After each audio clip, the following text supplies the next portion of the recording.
મંત્ર શાહીથી સ્પષ્ટ રીતે લખો. રવિવારે અને તહેવારના દિવસોએ 1 કલાક સુધી લખો. તમારે આગળ સમય હોય જે લખતા હોય એની માટે તો 1 કલાક સુધી લખો. એક જાહેર સ્થળે તમારા મિત્રોને એકત્ર કરો અને મંત્ર લખો અને લખાવો. આને લિખિત જપ કહે છે. આથી ધારણા શક્તિ અજબ ખીલશે. તમારા કુટુંબના સઘળા સભ્યોને આ કરવાનું કહો. અને લિખિત જપથી અગણિત આધ્યાત્મિક લાભ મળતા હોય છે. ઘણા બોલવામાં સંકોચ કરતા હોય કે એવો સમય ન રહે, તો એની માટે આ શ્રેષ્ઠ ઉપાય છે કે લખીને જે માણસ ભલે બોલે નહીં પણ એનાથી 3 ગણું ભજન થઈ જાય. લખવામાં નામ લખવામાં બહુ ફાયદો થાય. અગણિત આધ્યાત્મિક લાભ મળતા હોય છે. શાસ્ત્રોમાં જપની વિવિધ પદ્ધતિઓ જણાવી છે, જેવી કે વેખરી, ઉપાંશુ, માનસિક વગેરે. તેમાં લિખિત જપની પદ્ધતિ ઘણી જ અસરકારક છે. તે સાધકને મનની ધારણા શક્તિ વધારવામાં મદદ કરે છે. આમ તો એ લઈ ન શકતો હોય પણ લખીને એને એક ટેવ પડી જાય, પછી એમાં ને એમાં એનું મન પરોવાય રહે એમ. હા એમ લખતો હોય એટલે 1 ફેરી લખે ને ત્યાં 3 ફેરી નામ આલી જાય અને ક્રમશ તેમને ધ્યાન તરફ લઈ જાય છે. સાધકે પોતાના ઈષ્ટદેવ, પોતાની પસંદગી કે વલણ અનુસાર મંત્ર નક્કી કરવો અને બોલવામાં અને લખવામાં તે જ મંત્રનો જપ ભાવ અને અર્થ સાથે કરવાનો અભ્યાસ રાખવો. આજે આ વાત કરી સ્વામી શિવાનંદ સરસ્વતી બહુ વિદ્વાન મહાપુરુષ થઈ ગયેલા છે. 1875 અરસામાં 1887માં દક્ષિણ ભારતના તમિલનાડુ રાજ્યમાં આનો જન્મ થયેલો છે. એ સમયની વાત છે. અને હિમાલયમાં ઘણા વર્ષો સુધી સાધન ભજન કરેલું છે. આવા મહાન સિદ્ધ પુરુષ થઈ ગયેલા છે અને એને વાત કરેલી છે. અત્યારે તો ઘણા એમ કે ભાઈ મંત્ર તમે મૌખિક બોલી ન શકો કે ગુરુ વગર મંત્ર જપ કરી ન શકો. પણ હવે જે માણસો ઠેઠ પોગી ગયેલા છે એને એનો અનુભવ કર્યો હોય ત્યારે જ કહેતા હોય ને કે તમે આમ કરી. કેમ કે અત્યારે એવા ગુરુ ગોતવા મુશ્કેલ છે. અત્યારે એવો સમય જ નથી. એવા સાત્વિક ગુરુ મળી જાય અને આપણે ભજન તરફ પ્રેરી જાય એવા મળી જાય તો આપણે આગળ એવી તૈયારી ન હોય, એટલે આપણી પાત્રતા ન હોય એટલે આપણને આપી ન હોય કે, અને આપે તો સામે આવા મળે કે જે તમારું કલ્યાણ ન કરી શકે એવા, એને લેવાની વૃત્તિ હોય. એટલે હા, ધૂતી ખાવડા. એટલે મેન વસ્તુ કે ભાઈ તમે તમારા હાથે નક્કી કરી નાખો, પછી પરમાત્મા તમને ગુરુ સુધી પોગાડી જાય અને તમારા લક્ષ્ય સુધી પોગાડી જાય. એટલે અહીંયા કહે છે કે અભ્યાસ રાખવો, મોઢેથી બોલવાના જપમાળા ની મદદ લેવી. લેખિત જપમાં નોંધપોથી કલમનો ઉપયોગ કરવો. લિખિત જપમાં કોઈ એક જ લિપિનો નિયમ નથી. તમે ગમે તે લિપિનો ભાષામાં લખી શકાય. લિખિત જપ વખતે તેમના નીચેના નિયમો જાળવવા. સમયની નિયમિતતા અને ચોક્કસતા બરોબર જાળવવી એ જ સર્વોત્તમ લાભ મેળવવામાં ઘટતી સહાય લાવશે. રોજનો નિયમ હોવો જોઈએ. એમાંય તે નિયમ વગર નહીં કે હાલો તમને સમય મળ્યો ને તમે કરો એ વાત અલગ છે, પણ તમે 2 ટાઈમ રોજ લખતા હો એ સમય તો તમારે કાઢવાનો જ છે. શારીરિક તથા માનસિક પવિત્રતા જાળવવી જોઈએ. મંત્ર લખવા બેસો તે અગાઉ મોઢું, હાથ, પગ ધોવા જોઈએ. મંત્ર લખતી વેળા મનને શુદ્ધ રાખવા સર્વ પ્રયત્નો કરવા જોઈએ. મંત્ર લખતી વખતે સર્વ સાંસારિક વિચારોને દૂર રાખવા જોઈએ. બને તેટલો વખત એક જ બેઠકમાં બેસો અને બને ત્યાં સુધી બેઠક આસનની વારંવાર ફેરફારી કરવી નહીં જોઈએ. એથી તમારી શારીરિક શક્તિ વધશે અને પ્રસુર શક્તિ કેન્દ્રિત થશે. તમે ઘડીક અહીંયા બેહો લખતા હો ને બીજે દી આમ બેહો ને એમ નહીં. જે જગ્યા તમારી એક જ આસન એક જ જગ્યા હોવી જોઈએ તો શું છે કે જે ઉર્જાના પરમાણુ છે એ સતેજ થાય. સતેજ થાય એટલે તમારી માથે અસર કરે. નામ કોઈ પણ નામ હોય, કોઈ પણ મંત્ર હોય, એના કિરણો છે ને તમારામાં તરત અસર કરવા મળે અમુક સમયની અંદર જ. ઘણા કહે ને કે ભાઈ 12 વર્ષ વહી ગયા તોય કાંઈ નથી થયું, અને ઘણા મહિના દીમાં 6 મહિનામાં ભજન કરી જાય. ધ્રુવ હતો અને એક જ આસને 6 મહિનામાં ભગવાનની પ્રાપ્તિ કરી લીધી થઈ જાય છે. અને આ તો કળીકાળ છે. આમાં તો ખાલી સામાન્ય વસ્તુ કીધેલી છે, નામ જપ ને નામ કીર્તન. અમુક મહાપુરુષોએ તો ત્યાં સુધી કીધેલું છે કે તમારું ગમે એવું કામ હોય, જીવનનું કોઈ પણ કામ, સાંસારિક પ્રવૃત્તિનું કોઈ પણ કામ હોય, માની લ્યો કે તમારો હાથ ત્યાં પહોંચ્યો નથી, ભલે આપણે નથી લાખો કરોડો મળી જાય એવી વાત નથી, પણ ક્યારેક તમે ભવિષ્યમાં મૂંઝાઈ જાવ, અટવાઈ જાવ, તો એમ કીધેલું છે મહાપુરુષોએ કે 24 કલાક નામ કીર્તન રાખી ગયો, તમારું કામ સવારમાં સક્સેસ થઈ જાય. તો તમારી તૈયારી તો હોવી જોઈએ ને 24 કલાક એક આસને બેહીને નામ કીર્તન કરવાની એમ. હા એમ. મંત્ર લખતી વેળા મૌન જાળવો. બહુ બોલવાથી શક્તિ અને સમયનો નાહક ખૂબ વ્યય થાય છે. મૌનથી કાર્ય પણ વધુ પ્રમાણમાં થાય છે. આમ તેમ જોવાનું બંધ કરો. નોંધ પોથી પર આંખો ઠેરવો. આથી મંત્ર લખતી વખતે તમારી ધારણાને મદદ મળશે. આ મેન વસ્તુ. નોંધ પોથીમાં મંત્ર લખતી વખતે મનમાં પણ મંત્રોનો જપ કરો. આથી તમારા મન પર ત્રિવિધ અસર થશે. આ 3 પ્રકારની અસર થાય તમારા મનમાં. એક તમારા હાથે લખાય છે, એક મનમાં ભજન થાય છે, મનથી તમે બોલો છો, અને ત્રીજું આંખોથી તમે જોવો છો, એ અંદર જાય છે. આ 3 પ્રકારનું અલગ અલગ તમારા અંદર એનો આવિર્ભાવ થાય. એ કેમ જાગૃત ન થાય કયો તમે? ધીમે ધીમે જાણે તમે સંપૂર્ણ રીતે મંત્રમાં એક ધ્યાન થતા જણાશો. એક બેઠક વખતે ચોક્કસ સમયમાં ચોક્કસ સંખ્યામાં મંત્રો લખવાનું નક્કી કરો.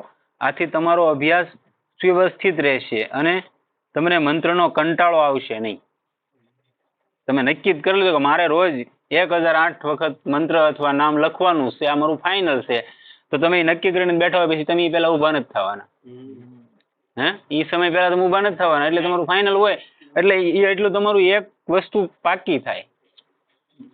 મંત્ર લખવાનું શરૂ કર્યા પછી એક બેઠકમાં દરરોજના નક્કી કરેલા મંત્રો પૂરા કર્યા સિવાય તેને છોડી દેશો નહીં. જો પરિણામ જોવું હોય અને જો આનો શું પાવર છે, આનું ફળ શું છે, એ તમારે કોઈ પણ વસ્તુનો અનુભવ કરવો હોય તો નામ જપ કરવા બેહો ત્યારે આ જ વસ્તુ છે, આનું જ વિધાન છે કે તમે રોજ 21 માળા કે 11 માળા નક્કી કરો તો એ પૂરી કર્યા વગર તમારે કદાચ સામું મોત આવી ગયું હોય ને તો એને આઘું રહેવું પડે. એ તમને ન લઈ શકે. આ એનું વિધાન છે. એક ફેરી લાગવું પડે. બીજી કોઈ બાબતોમાં તમારા મનને જવા દેશો નહીં કે જેથી સાધનામાં વિક્ષેપ આવે. ઓછામાં ઓછો અડધો કલાક એક બેઠક માટે તો રાખવો જ જોઈએ. 30 મિનિટ તો ઓછામાં ઓછી હોવી જોઈએ. એક બેઠક વખતે મંત્ર લખવાની એક જ પ્રકારની, જેવી કે ઉપરથી નીચે સુધી, જમણી બાજુથી ડાબી બાજુ સુધી લખવાની એક જ પદ્ધતિ અખ્તિયાર કરવી જોઈએ. એક સામટો આખોય મંત્ર લખી નાખવો. લીટીને છેડે આવતા મંત્રનો ભંગ કરવો જોઈએ નહીં. કે વહેલો હવે જરાક અમથી જગ્યા વધી તો ટૂંકમાં એમ નહીં. જે પદ્ધતિથી તમે લખો એ પદ્ધતિથી જ લખાવવો જોઈએ. અને બોલવામાં તે જયારે આપણે મંત્ર જપ કરતા હોય ને આપણે કંઈક આવો અડચણ આવી ગઈ, કોઈ યાદ બોલાવ્યા તો ઉતાવળમાં માળા ગડગડાટી બોલાવી દેવી એમ નહીં. જે તમારી પદ્ધતિ હોય એ પદ્ધતિ. કદાચ એ કઈ વયું નથી જવાનું. કોઈ પણ માણસ આવ્યો તમારું એને કામ છે એવડે માણસ નહીં. આ તો આપણે માળા કરવા બેઠા એની વાત કરો તો કોઈ પણ માણસ તમારી પાસે આવ્યો, તમારી માળા અધૂરી છે, તમે હું સાલું માળા હું છે એમ ન કહી શકો. અને કહેવાતું નથી, એ મર્યાદા નથી. તમારે અગત્યનું છે તો એ માળા પૂરી કરીને ઉભા થાવ. હા એમ.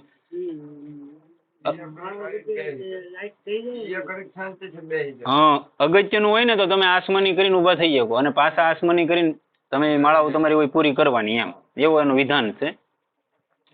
એક વખત મંત્ર પસંદ કર્યા પછી તેને ખૂબ શિવટથી વળગી રહેવું. એક ફેરી નક્કી કરી લીધો, રામ કૃષ્ણ શિવ હરિ રાધા સીતારામ મહાદેવ જે તમને ગમે તમે નક્કી કરી લીધું, પછી બદલાવાનું નહીં કે હવે મને માતાજી ગમે, મને ફલાણા ભગવાન ગમે, એમ નહીં. એક ફાઇનલ કરી નાખો જીવનની અંદર કે મારો આ જ ઈષ્ટદેવ. પછી તમે એને લાગી રહ્યો. તમે ભલે હાલતા ચાલતા તમે કામ કરતા કરતા રામ રામ કે કૃષ્ણ કૃષ્ણ કે શિવ શિવ કે સીતારામ કે જે કહેતા હોય એ તમને ત્યાં સુધી પકડી દે. વારંવાર ફેરફારી સલાહ ભરી નથી. કેમ કે વારંવાર મંત્રોને ફેરફાર કરવો એ કોઈ લાયકાતે નથી ને તમને કામે નથી આપતું. મારે તમારું જ કામ છે, તું 5 જણાને બોલાવવું તો એ 5 કે મારું તમારું કામ તમને નથી બોલાવી દેવાના. મારે તમારું કામ છે મારે તમને જ યાદ કરવા પડે ને, તમને જ મારે ફોન કરવો પડે અથવા તમને હાથ કરવો પડે. ત્યારે જ તમે આવો. હું 5 જણાને કહું કે ગગાભાઈ નથી આવવાના એમ. જેનું મારે કામ છે એની પાછળ મારે લાગવું પડે એમ.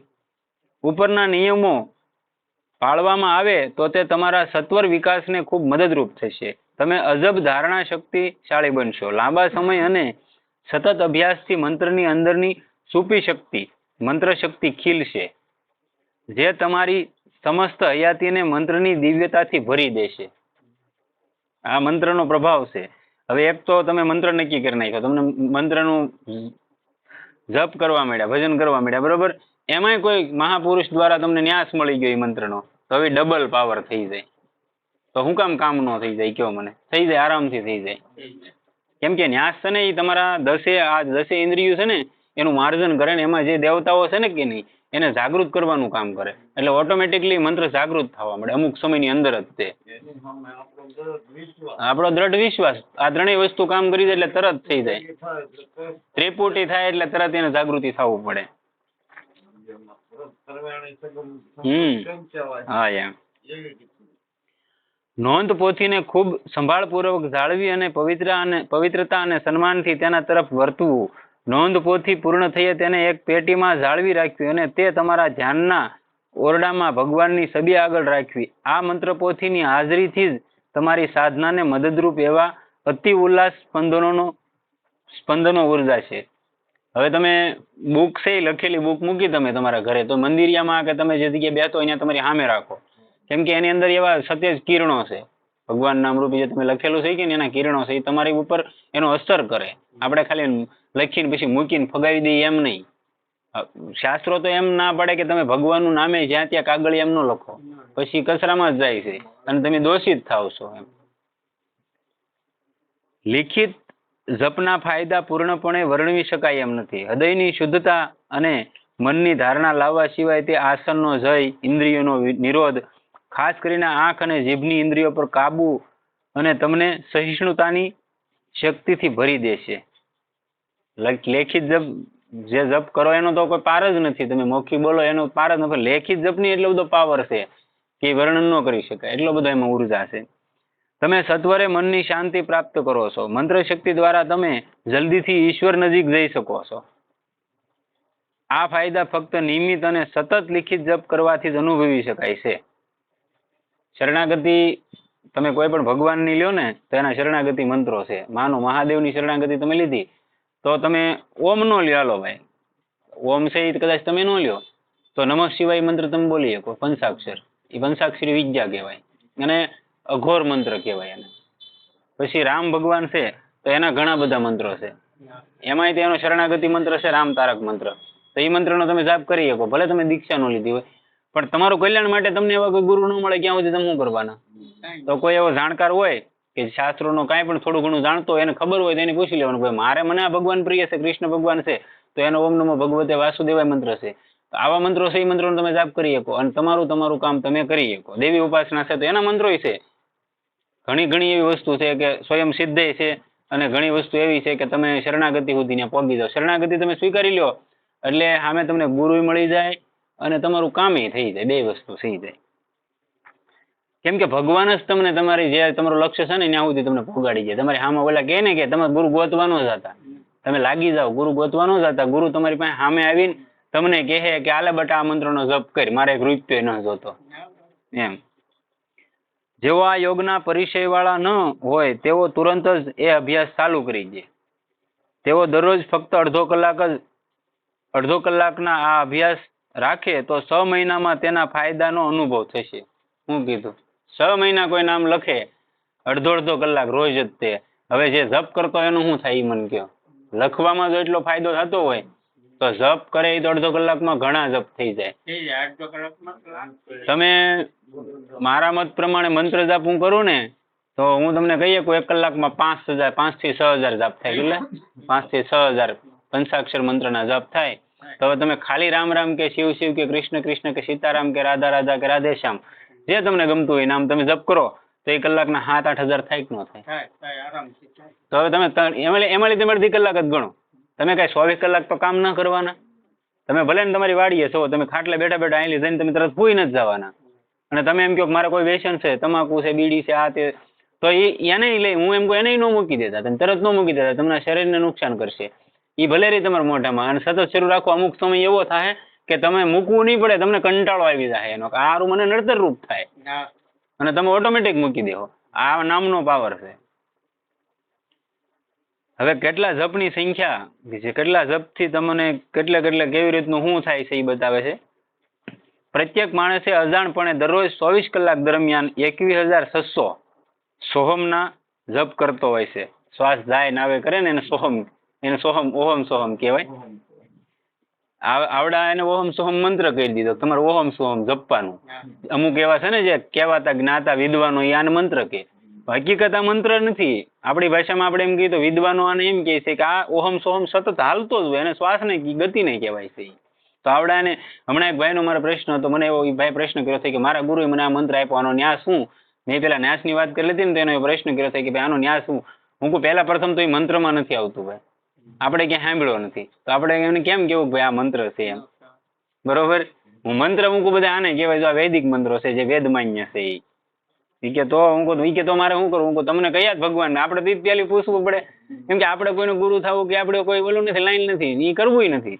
એટલે મને કે તો મારે શું કરવું પડે? હું કહું તમને ભગવાન કયા ગમે? કે મને મહાદેવ. હું કહું તો બસ પંચાક્ષર મંત્રનો જપ કરવા માંડો, સિંધી દીધું, બીજું શું કરવાનું હોય? એ ભાઈ હતા મોટી ખેરાળી, રાજુલાભાઈ ખેરાળી આવ્યું, એના પ્રજાપતિ હતા. હમણાંનું 3 દી પહેલાનું જ છે કે સોહમ મંત્ર દરરોજ કુદરતી રીતે માણસ શ્વાસ લેવાની અને બહાર કાઢવાની ક્રિયા કરતા કુદરતી રીતે 21,600 સોહમ મંત્ર દરરોજ જપે છે. તો તેટલા જપોની સરખામણી કરવા દરેક પોતાના ઈષ્ટ મંત્રનો ઓછામાં ઓછો 21,600 વખત જપ કરવો, દરરોજ કરવો જોઈએ. તો મંત્રની અસર મહાન થઈ શકશે, મન જલ્દી શુદ્ધ બનશે. તમે શ્વાસ લ્યો છો અને કાઢો છો, તમે કોઈ પણ કામ કરો છો બરોબર, તોય સતત તમારો શ્વાસ તો હાલે જ છે. તો શ્વાસની ગતિ આરે એને મિલાવી ગયો મંત્રને અથવા નામને, તો એ સતત હાલવાનું છે કે નથી હાલવાનું? આરામથી હાલે. તમે તમારે 200 પરથી વધારીને 300 માળાઓ દરરોજ, માળામાં 108 મણકા જેટલા જપ કરવા જોઈએ. જેમ તમે તમારો ખોરાક દરરોજ 2 વાર લ્યો છો, તેમ ચા કોફી સવાર સાંજ લેવા એની વાટ જોઈ છે, આપણે ઇંતજાર કરો છો, તેમ દિવસમાં 4 વખત સવાર બપોર સાંજ અને રાત્રે જપ કરવા માટે ખૂબ જ તમને એની વાટ હોવી જોઈએ, ઇંતજાર હોવો જોઈએ. ગાલો મારો સમય થઈ ગયો, મારે આ ટાઈમ મારું કામ કરવાનું છે. આની તકેદારી રાખવી જોઈએ. મરણ કોઈ પણ પળે 1 સેકન્ડની ચેતવણી વિના આવીને ઝડપી લેશે. મોત કોઈને અગાઉ કઈ ફોન ન કરતું કે અલાર્મ ન વગાડતું કે અહીંયા કોઈ 2 માણસ આવતા ન કે ભાઈ તમે કાલે મરી જવાના છો, તૈયારી કરી રાખજો એમ. હા, એ કોઈ જોતું નથી. આપણને એનું કઈ તાર ટપાલ ન આવતું બરોબર. મોત ક્યારે 1 સેકન્ડની અંદર આવી જાય એ ખબર તો છે નહીં. તો આપણી તૈયારીમાં તો આપણે રહેવું જોવે ને. આપણે આખી જિંદગી અહીંયા આવ્યા, આપણે હાવ કઈ કમાવા પૈસા ભેગા કરવા કે એ માટે સાવ આપણો જન્મ ન થયો, એ માટે છો જ કયો. બધું આપણે સંસારમાં આવ્યા, ગૃહસ્થમાં આવ્યા તો ભજને આપણું તો આપણે કરી જવું જોવે ને. નહીતર ઓલી મેં વાત કરી હતી એવું થાય કે આ બધું બંગલા મારા હતા એ કે, અને કે આ મારી પત્ની હું ઘરે આવતો મને જોડા કાઢતો, મારા બૂટ કાઢીને કે મને પાણી લઈને આવતી. અત્યારે કે એની મારી પત્ની છે, ખાટલો ખૂણામાં છે અને ખાવાય ન દેતી, કેમ કે શરીર ભાંગી ગયું તો હું કોઈ વેલ્યુ નથી માણાની એમ, એટલે પૂરું થઈ ગયું ગમે એનું. તો પછી એવું એ સમય જોવો. અને હમણાં તો એવું જોવા મળે કે જેના ધનાઢ્ય માણસોના મા બાપ, હું તો ઘણી વાર ફોન છે એટલે એવી બધી વસ્તુ બહુ નજરે ચડતી હોય કે ધનાઢ્ય માણસો જે લાખોપતિ માણસો છે એના મા બાપ વૃદ્ધાશ્રમમાં અને ત્યાં રોતા હોય, આપણને આમ અસંભવ થઈ જાય. એ એમ વાત કરતા હોય કે મારે 4 દીકરા છે, એ મારી વાત કરતા હતા કે મારે 4 દીકરા છે અને છતાંય મારે અહીંયા આવવું પડે. અને ઓલા કે તમને યાદ આવે કે મને કાંઈ યાદ ના આવતું, કે હું એવી હેરાન થઈને આવીને હું તમે વિચાર કરો આજની પેઢી ક્યાં જાય એમ. એ તો ફાઇનલ જ છે, પણ છતાંય વિચારતા નથી, એવું નથી વિચારતા એમ. તો આપણે આ સમય જોવો એની કરતા આપણું આપણે કરી લેવાય. 100%ની વાત. આમાં કોઈ ટીલા કરવા, ટપકા કરવા, 5 માળાઓ ફેરવી ગામમાં ભગત થઈને ફરવું એવું કાંઈ આમાં નથી. તમે એકત્ર દેખાવ કરવાની આમાં જરૂરિયાત જ નથી. તમે માલિકા ભજન કરો એ ક્યાં કોઈ દુનિયા ફાળે છે. બસ રામ રામ કૃષ્ણ કૃષ્ણ જે તમને ગમે એ શરૂ રાખો. કોઈ પણ સેકન્ડે ચેતવણી વિના આવીને મોત ઝડપી લેશે અને હસ્તે મુખે, હવે તેને હસ્તે મુખે શ્રીરામ શ્રીરામ બોલતા અને શ્રીરામને શાશ્વત સુખ અને દિવ્યતા સચ્ચિદાનંદમાં લીન થતા મળવા તૈયાર રહો. મોત આવી જાય ને તો એને શ્રીરામ કે સીતારામ સીતારામ કહેતા કહેતા એને મળવા તૈયાર રહ્યો. આવી તમારી તૈયારી હોવી જોઈએ. હવે અહીંયા ઓલા ઘણા ન કહેતા કે દાદા કોમોમ વૈયા ગયા, દાદા એ કે કોમોમ વૈયા ગયા. કોમોમાં ન ગયા હોય પણ દાદા નક્કી કરતા હોય પ્રિન્ટ કે અમારે ક્યાં જવું એમ, કેમ કે આખી જિંદગી નામ તો કીધું ન હોય તો જવાના ક્યાં? કોમોમાં જવાના ને, નક્કી કરવું પડે ને. ઓલા પિક્ચર આવે ફિલ્મ, એમાં કેમ પેલા ઓલી પ્રિન્ટ આવતી એમ પ્રિન્ટ આવે માણાની, છેલ્લા સમયે નજર સામે પ્રિન્ટ આવે. આખી જિંદગીના કર્મો હોય ને, કર્મોની પ્રિન્ટ ફરે એટલે નક્કી કરવાનું હોય કે જે કર્મો અનુસાર ભગવાન એને ખોળ્યું આપે સામું. આપણે એમ કહીએ હું માણસ બની, ના હવે એમ ન રાખતા. હું ન બનું માણસ, મારું એક કર્મમાં ફેર પડી ગયો છેલ્લે અને છેલ્લે મારાથી રામ ન બોલાનું, કૃષ્ણ જે મારું નામ હોય મારથી ન બોલવાનું, હું ફગવાઈ જાઉં. આ વસ્તુ છે. એટલે કહે છે કે ભગવાનને સચ્ચિદાનંદમાં લીન થવા મળવા તૈયાર રહો. મુસાફરી દરમિયાન પણ જપ કરવાની અને ગીતા વાંચવાની ટેવ રાખો. મુસાફરી વખતે તમે ખાવાનું છોડી જોશો, અંતર્યામીને કદાપી કૃતજ્ઞ ન થશો, તે તમારી દરરોજની રોટી આપે છે. ભગવાનને ક્યારે ન ભૂલશો, એ તમને દરરોજની રોટી એ આપે છે. અને તમારી શું તેવડ છે તમે લઈ આવો એમ. તમે મહેનત કરીને થાકી જાવ, 99 લખ્યા હોય ને તો 100 ન કરી શકો. અને તમારી દરેક રીતે સંભાળ લેશે. તમે બાથરૂમમાં જાઓ તો પણ જપ કરો, બાથરૂમ જવા જાવ તો પણ જપ કરો, તે મનમાં કરો. બાથરૂમમાં જાવ તો તમે મનમાં, ત્યાં કઈ જોરથી ન બોલો, મનમાં શરૂ રાખો. કેમ કે ન્યાય મોત આવી ગયું ખબર નથી. કોઈ સંતો એવું નથી કીધું કે તમે અહીં ન કરતા. એમ બધી જગ્યાએ સ્ત્રીઓ માસિક સમયે પણ જપ કરી શકે છે. જેઓ નિષ્કામ ભાવથી ફક્ત મોક્ષની પ્રાપ્તિ માટે જપ કરતા હોય તેમને માટે કોઈ પણ પ્રકારના વિધિ નિષેધ નથી હોતા, એને કઈ અડચણ હોતી જ નથી. ફક્ત જ્યારે સકામ ભાવથી કોઈ ફળની આશા જેવી કે ધન સંપત્તિ, પુત્ર, સ્વર્ગ વગેરે માટે જપ કરવામાં આવતા હોય ત્યારે જ ચોક્કસ પ્રકારની વિધિઓ અને નિષેધો હોય છે. તમારે કઈ વસ્તુ મેળવવી હોય તો વિધિ નિષેધ હોય.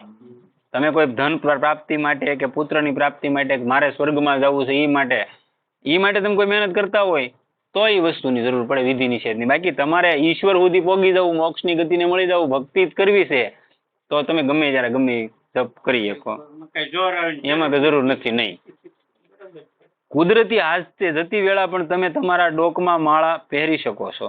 બાથરૂમ જવા જાઓ કુદરતી હાજતે તોય તમારા ડોકમાં માળા હોવી જોઈએ. કેમ કે તુલસી અથવા રુદ્રાક્ષ આ તમારા ગળામાં હોય ને તો તમને જેમ તેમ કોઈ એવા યમરાજાના દૂતની તાકાત નથી કે તમને લઈ જઈએ કે. કેમ કે તમને જે તમારું મોત આવી જાય ને તોય તે સામે પરમાત્માનું એનું વિધાન છે કે આ વ્યક્તિને એમ ન લઈ જઈએ કાંઈ. સામે જેનો ગાળિયો ગળામાં છે, જેનો પટ્ટો ઓલો કૂતરો હોય ને, આપણે કૂતરો પાળેલો, એના ગળામાં પટ્ટો હોય ને તો એને ઓલા ગાડી વાળા આવે ને પકડવા વાળા, એ પકડી ન જાય કૂતરાને. કેમ કે એ કોઈ માલિક નો છે, બરોબર. એ કૂતરો કોઈ માલિક નો છે, પટ્ટો ભાળીને મૂકી જાય કે આનો કોઈ માલિક છે એમ. હા, રખડું નથી, આનો કોઈ માલિક છે એમ. આપણે જો ગળામાં તુલસીને અથવા રુદ્રાક્ષની માળા પહેરતા હોય તો એમના દૂતોને એમ થાય કે આનો કોઈક માલિક તો છે, આને મારે એમને ન લેવાય. એટલે જેનો છે એ લઈ જાય. ભલો શિવના ગણો આવે અથવા વિષ્ણુ ભગવાનના પાર્ષદો આવે, બાકી યમરાજાના દૂતોની તેવડ નથી કે તમને એમને લઈ જાય. આ માળાનો પ્રભાવ છે ભલા માણસ. બીજા બે પ્રકારના જપ કરતા માનસિક જપ વધુ વખત લે છે, પણ કેટલાક માનસિક જપ વધુ જલ્દીથી કરે છે. કેટલાક કલાક પછી મન મૂંડ બનતું હોય છે, તે બરોબર જપનું કામ કરી શકાતું નથી. ઝડપ ઓછી થતી જાય છે. ઘડિયાળ રાખીને જેઓ માળાઓની ગણતરી કરે છે તેઓ જો આવી મૂંડતા જણાય તો માળા ફેરવવાનું શરૂ કરી શકે છે. માળા ફેરવવામાં કોઈ હરકત જણાતી હોય તો ગૌમુખીનો ઉપયોગ કરવો. ગૌમુખ આવે કે ને એની અંદર માળા રાખવાની. હંમેશા બહુ જલ્દી નહીં તેમજ ધીમી પણ નહીં એવી ઝડપે કાર્ય જપ કરવું. ઝડપ નહીં પણ ભાવ અને ધારણા જપમાં વધુમાં વધુ ફાયદા લાવી આપે છે. તમારો ભાવ એમાં હોવો જોઈએ. માળા પછી તમે અહીંયા રાખીને ભલે તમે જપમાં તલ્લીન થઈ ગયા અને માનસિક જપ હાલવા મળ્યો તો માળા ભલે અહીં ઊભી રહી જાય, એની કોઈ તકલીફ નથી, પણ તમે એમાંથી પછી બીજામાં ન વ્યા જવા જોઈએ. અને જો તમને એમ થયું કે નિંદ્રા આવવા મળી એવું લાગ્યું તો તરત માળા ફેરવવા મળવાની, એટલે નિંદ્રા તરત હટી જાય. કેમ કે મારું આ કામ છે એ શરૂ રાખવાનું છે એમ. જપ કરવામાં અક્ષર શુદ્ધિ હોવી જોઈએ. પહેલા તો ઝપટ નહીં બોલાવી દેવાની. જે મંત્ર આપણે બોલી એનું સહજતાથી, તમને ખબર છે કે મારથી કલાકમાં 6000 જપ, કોઈ હું એમ કહું હું 6000 જપ કરું તો તમારે એમ રાખવાનું મારથી ભલે 5 જ થાય પણ બોલવો શુદ્ધ, તો શુદ્ધિકરણ હશે ને એમ જલ્દી મંત્ર અસર કરશે. બહુ ફેર પડે. અક્ષર શુદ્ધિ હોવી જોઈએ. પ્રત્યેક શબ્દ ઘણો જ સ્પષ્ટ બોલવો જોઈએ. કોઈ પણ શબ્દમાં ભંગ ન થવો જોઈએ. આ ઘણું અગત્યનું છે. કેટલાક માણસો દરરોજ 7 કલાક ઉતાવળે 1 લાખ જપ કરતા હોય છે. 7 કલાકમાં 1 લાખ જપ થઈ જાય, ઉતાવળથી થઈ જાય છે. અને આખા દિવસના 2 લાખ જપ કરવા વાળા માણસો જોયેલા છે. 2 લાખ જપ કરી નાખે.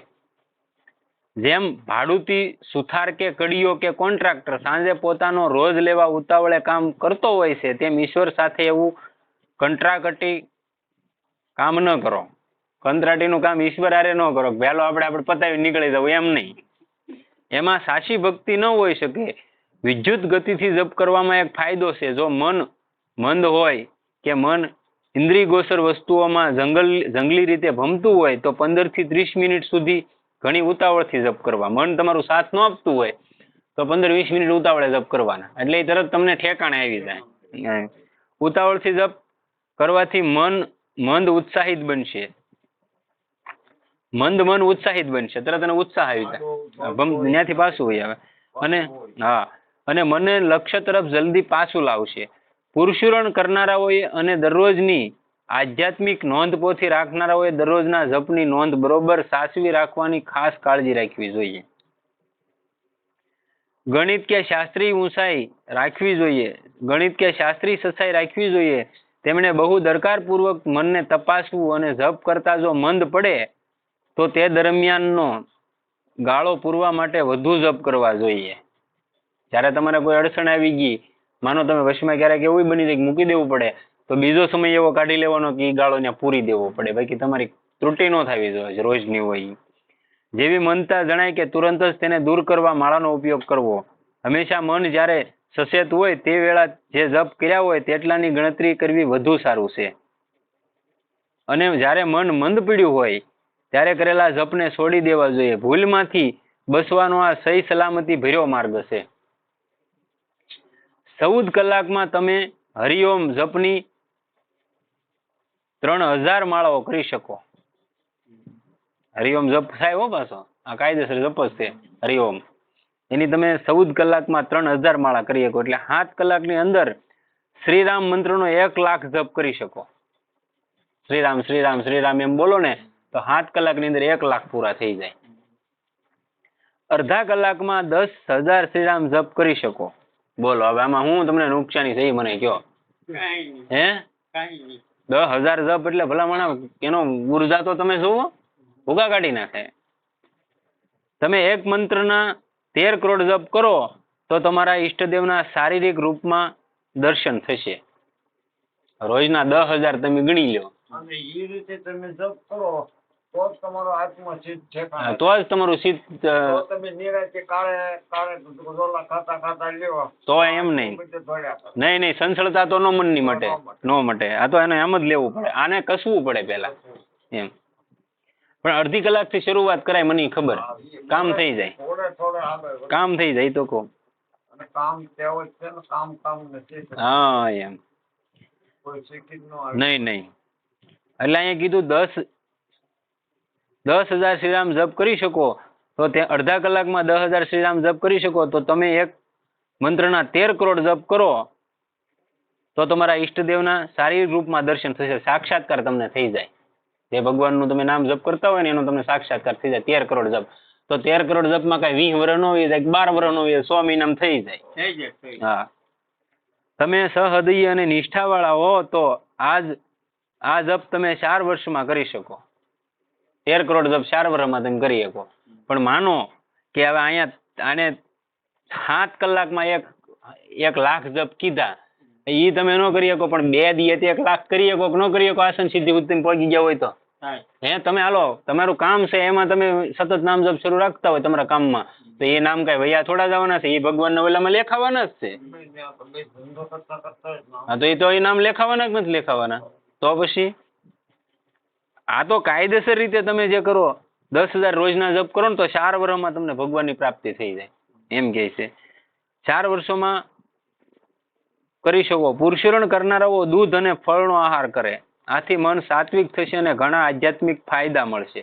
જે પુરુષાર્થ કરતા હોય એને ઘણા નિયમો હોય કે ભાઈ જમીન ઉપર હોવાનું, જમીન હાવ જમીન માથે ની, આપણે લાકડાની ઓલી હોય કે નહીં એની માથે હોવાનું હોય, પાઇટ હોય ને એની માથે. અને એને અમુક ઘણા બધા નીતિ નિયમો હોય, વાળ નહીં કાપવાના, નખ નહીં કાપવાના, આવા બધા નીતિ નિયમો પુરુષાર્થ કરનારને. પુરુષાર્થ કરનારાઓ દૂધ અને ફળનો આહાર કરે એટલે મન સાત્વિક થશે અને ઘણા આધ્યાત્મિક ફાયદા મળશે. નિષ્કામ ભાવથી ફક્ત મોક્ષ મેળવવા માટે જપ કરવામાં કોઈ પણ વિધિ નિષેધ નથી. જે તમારે કઈ મેળવવું છે એમાં વિધિ નિષેધ છે, બાકી ભગવાન સુધી પહોંચવામાં વિધિ નિષેધ નથી. તમે એની માથે છોડી ગયો કે હું જેવો છું એવો તારો છું અને તું જ આ સંભાળજે, તો એ તમને સંભાળી લે. તમારું ગીતામાં કૃષ્ણ ભગવાને કીધેલું છે ને કે યોગ ક્ષેમ વહામ્યમ, તું એ કે મારા તરફ એક ડગલું માંડીને આલ્યો આવે, બાકી તારે બધું હું કરી દઉં. તમારી તૈયારી રહેવી જોવે, એ ન જોવે નહીં. કોઈ ફળની આશાથી જપ કરવામાં આવતા હોય કે સકામ ભાવથી જપ કરવામાં આવે તો વિધિ નિષેધો હોય છે. પુરુષાર્થ દરમિયાન અખંડ મૌન પાળવું ઘણું જ લાભદાયી છે. જેઓ આ અભ્યાસ નથી કરી શકતા તેઓ 1 મહિનામાં 1 અઠવાડિયું સંપૂર્ણ મૌન જાળવે. રવિવારોમાં મૌન પાળે. પુરુષોરણ કરનારાઓએ દરરોજ નક્કી કરેલ જપની સંખ્યા પૂરી થાય ત્યાં સુધી પોતાનું આસન છોડવું જોઈએ નહીં. તેમજ આસનમાં ફેરફાર પણ ન કરવો જોઈએ. જે પુરુષોરણ કરતા હોય આસનમાં ફેરફાર ન થાય ને આસન છોડવાનું નહીં, એને આસનમાં જ કરવાનું. જપની ગણતરી માળાથી, આંગળીથી, ઘડિયાળથી કરવી. તમે દરરોજ ગાયત્રી જપ કરો તો 1 વર્ષ 7 મહિના અને 25 દિવસમાં 1 પુરુષોરણ થશે. તમે ધીમેથી જપ કરો તો દરરોજના 4000 જપ કરવા માટે 10 કલાક લાગે. ગાયત્રી મંત્રની 4000 જપ કરવા હોય ને ગાયત્રી મંત્રના તો 10 કલાક લાગે. તો 1 વર્ષ અને 25 દિવસ 1 પુરુષોરણને થાય. એવા 100 પુરુષોરણ કર્યા હતા વિદ્યારણ્ય સ્વામીએ ગાયત્રીના. હવે એને કેટલો જપ કર્યો છે તમે વિચાર કરો. 12 વર્ષે 100 પુરુષોરણ કર્યા થાય અને 6 મહિનાનું 1 પુરુષોરણ કરતા થાય. આ તો સામાન્ય કરો તો 1 વર્ષ ને 25 દિવસે. હવે તમે રોજના 8000 જપ કરતા હોય તો આવડે 4 કલાક જ હોવાનું છે એમ છું ને. કોઈ જ ન હોય કે નહીં માણા તો જ થઈ શકે નગર થાય નહીં. આ તો બહુ ઊંચો મંત્ર છે. અહીંયા એવું કીધું દરરોજ 4000 જપ કરવા માટે 10 કલાક લાગે. એ જ સંખ્યા દરરોજ ચાલુ રાખ્યું. 10 કલાક એક ધારા જપ જ કરવાના. બ્રહ્મ ગાયત્રી મંત્રના 24 અક્ષરો છે એટલે એક ગાયત્રી પુરુષોરણ માટે ગાયત્રી મંત્રના 24 લાખ જપ કરવા જોઈએ. પુરુષોરણ માટે ઘણા નિયમો છે. જો તમે દરરોજ 4000 જપ કરો તો જ્યાં સુધી 24 લાખ જપ પૂર્ણ કરો ત્યાં સુધી દરરોજ એટલી સંખ્યાના જપ કરવા. મન પરનો મેલ દૂર કરી મનરૂપી અરીસો સાફ કરો અને આધ્યાત્મિક બીજ રોપવા માટેની ભોંય તૈયાર કરો. ખેતી તો તૈયાર કરવી પડે ને, તો એ બી ઉગે નહીતર ન ઉગે. ઓમકાર પ્રણવ એ સંન્યાસીઓ માટેનો મંત્ર છે. ખાલી ઓમ ઓમ જપે કે નહીં એ આપણે ન જપીએ કે આપણી માનસિક સ્થિતિને તરત ઓલી કે ફેરવી નાખે. કેમ કે સંન્યાસી છે ને એ રોજ 10,000 જપ કરતા હોય ઓમનો. કેમ કે બીજ મંત્ર છે, એમાં મહાશક્તિ છે. એટલે આપણે સાંસારિક માણસ એની સહન ન કરીએ એમ. તેમ ગાયત્રી એ બ્રહ્મચારી અને ગૃહસ્થીઓ માટેનો મંત્ર છે. ઓમકારના ધ્યાનથી જે ફળ પ્રાપ્ત થાય છે તે ગાયત્રીના ધ્યાનથી થાય છે. પરમહંસ સંન્યાસીઓ જે ધ્યાન પ્રાપ્ત કરે છે તે બ્રહ્મચારીઓ અને ગૃહસ્થીઓ ગાયત્રીના ધ્યાનથી પ્રાપ્ત કરે છે. ગાયત્રી મંત્ર એવો છે, તમને દીક્ષિત મંત્ર ન મળ્યો હોય તો તમને ઘણીવાર તકલીફ આપી. જે એક વૃંદાવનમાં એક આપણા સમાજની દીકરીને તે એ કોઈ ગાયત્રીનો ગાયત્રી મંત્ર કોઈ આપ્યો હશે અને એ જપ કરતા એને ગુરુ. હવે કોણ એ તો આપણને ખ્યાલ નથી. આ તો અમે સાંભળેલી વાત છે. એ બેનની માનસિક સ્થિતિ ખરાબ થઈ ગઈ હતી, પાગલ જેવી સ્થિતિ થઈ ગઈ.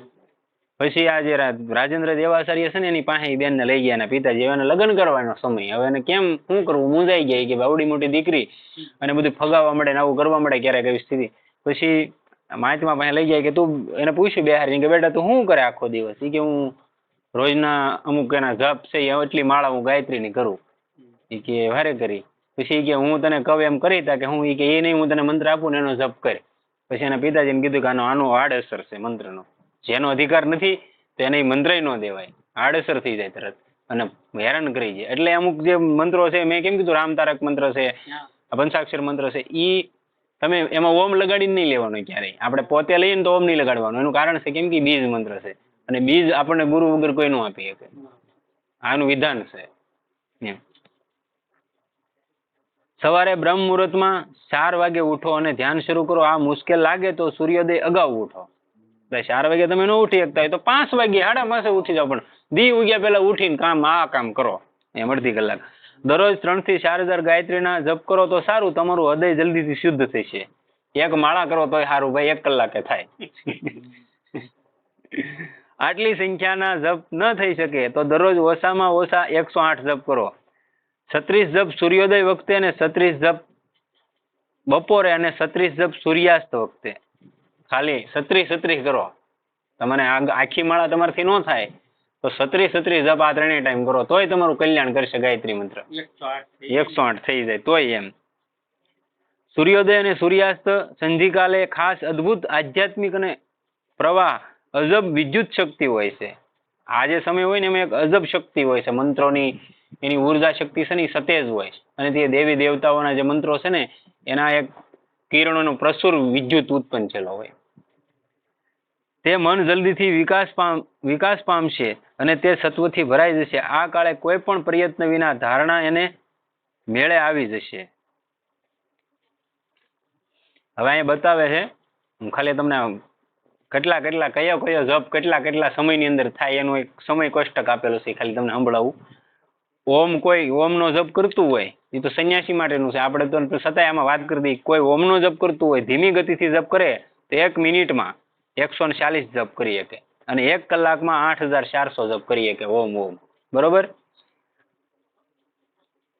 મધ્યમ ગતિથી કરે તો 250 કરી શકે, થોડુંક ઝડપી ઓમનો જપ તો 1 મિનિટમાં 250 વાર અને પ્રતિ 1 કલાકમાં 15000 જપ કરી શકે. અને ઝડપીથી કરે તો 400 જપ કરી શકે 1 મિનિટમાં અને પ્રતિ કલાકના 24000 જપ કરી શકે ઓમના. એવા સંન્યાસી છે ને એ 10,000 એમ 20,000 એવા જપ રોજના કરે સંન્યાસી માટે. પછી હરિઓમ, જે હરિઓમ મંત્ર છે તો કે એ ધીમી ગતિથી કરો તો 1 મિનિટમાં 120 વાર થઈ શકે અને કલાકમાં 7200 વાર થઈ શકે. પછી ઈજ તે મધ્યમ ગતિથી 200 વાર થાય અને થોડીક ઈની ગતિમાં 1 કલાકે 12,000 વાર થાય. કેટલી વાર? હરિઓમ હરિઓમ હરિઓમ. એ બહુ ફાયદાકારક નીવડે. અને એની જ વસ્તુ શ્રીરામ, એ તમે ઝડપથી કરો તો 1 મિનિટમાં 300 વાર થાય અને 1 કલાકમાં 18,000 જાપ થાય. શ્રીરામ શ્રીરામ. તો આમાં ક્યાં કઈ ઓલું છે નુકસાની છે કયો? અને ઓમ નમઃ શિવાય, આ જે પંચાક્ષર મંત્ર છે તો એની ધીમી ગતિથી તમે લ્યો એ મંત્રનો જપ તો 80 વાર થાય મિનિટમાં અને 1 કલાકમાં 4800 વાર થાય. અને એની વસ્તુ તમે ઝડપથી લ્યો મધ્યમ ગતિથી તો 120 વાર થાય અને કલાકમાં 7200 વાર થાય. અને એનો જ મંત્ર ઓમ નમઃ શિવાય ઝડપથી તમે જપો તો 1 મિનિટમાં 150 વાર થાય અને 1 કલાકમાં 9000 જાપ થાય.